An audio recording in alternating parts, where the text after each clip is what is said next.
Hi, my name is Vicky Levy. I'm 26 years old, and I served in the Israeli Air Force in the Public Relations branch between 2010 and 2012. When I was 15 years old, I made Aliyah with my family from Brooklyn to Tel Aviv.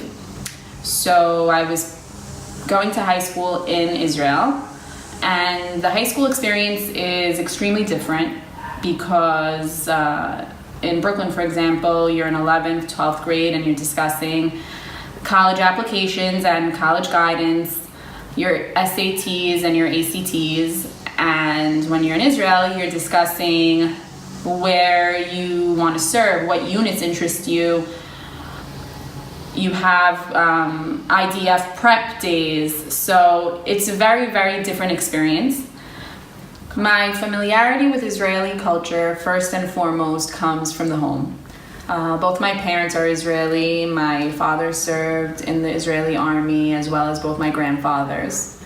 But growing up in Brooklyn and going to Flatbush definitely taught me a lot as well. I won't forget in first grade, in the classroom, my first grade teacher teaching me Hatikva, the Israeli anthem. She didn't only teach us the words, she taught us their meaning and that we should sing it with pride. And I remember that until this very day. I have sang the anthem many times on many occasions, but I won't forget my first encounter with this special song. I also remember the importance and the emphasis put on Yom Ha'atzmaut and Yom HaZikaron in Flatbush. We would prepare in advance and learn the songs and recite them.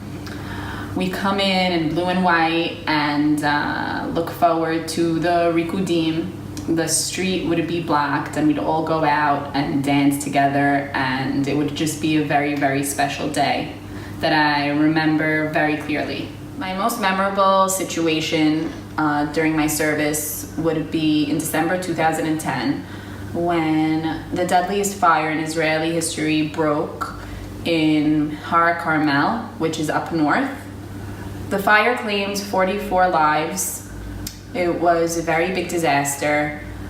Thousands of acres of land were destroyed. People lost their homes. So we needed to call for support from different countries to fly in with pilots and air crew members and special aircrafts to help curb the massive disaster. Well, we had support coming in from France, from Belgium, from Egypt, Turkey, Romania, Bulgaria. It was all happening during Hanukkah vacation, and all the soldiers are out of base. I was actually in Eilat. I was on my way back to Tel Aviv on a bus with a couple of friends, and I got a phone call from my commander, and she told me, "How are you?" I told her I'm fine. She told me, "Are you on your way back from Eilat?" And I told her yes. And she told me, "Did you watch the news?" I told her yes. And she said, "I need you back in base tomorrow." And that was it. I came into base and we were in charge of putting together a ceremony expressing gratitude to the different aircrew members that came from all around the world. We needed to issue special certificates and give gifts. We also needed to coordinate places for the members to sleep and food for them to eat.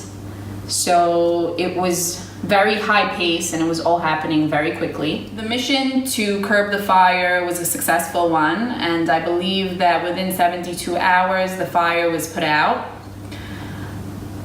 The interesting thing when something like this occurs in Israel, and you're a soldier especially, is that you need to put your personal matters aside and do your job and face the different responsibilities that come your way.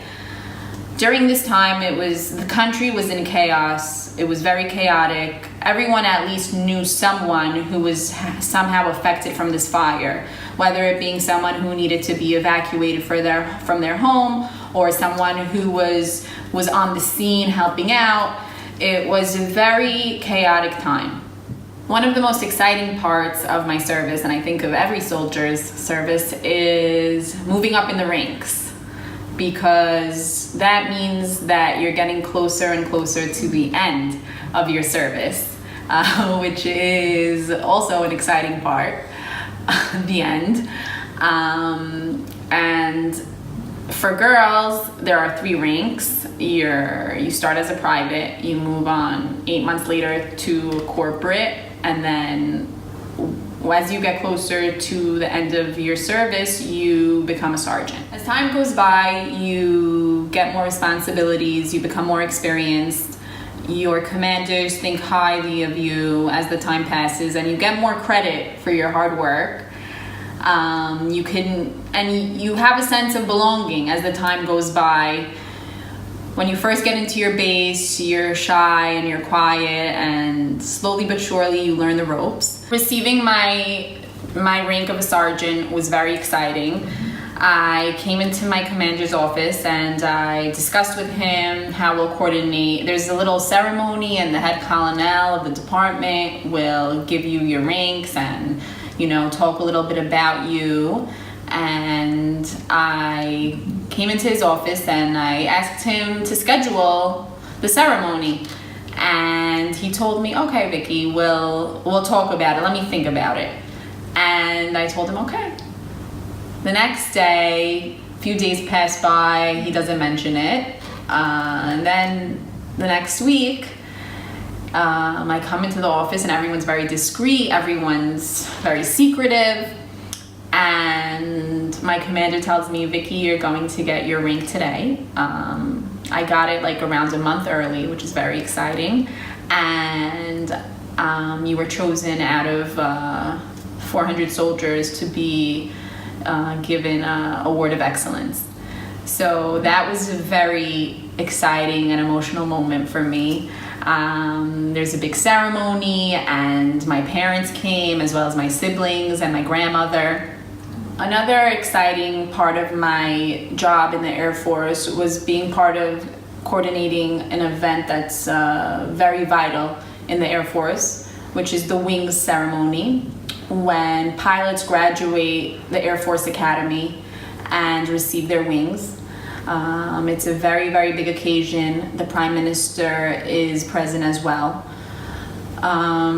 We got to see different pilots and the aircrafts flying. It's a very exciting event, and different delegates come over from all over the world, as well as different politicians all over the country. Our branch is in charge of putting together the invitations for this event and inviting the family members as well as friends of the pilots who are graduating. We arrange the seatings and prepare the security checks. It's a very, very special moment in a pilot's life when he is graduating, and it's a great feeling to be a part of that. And I think that the feeling when you're there on the base is something that can't be explained in words.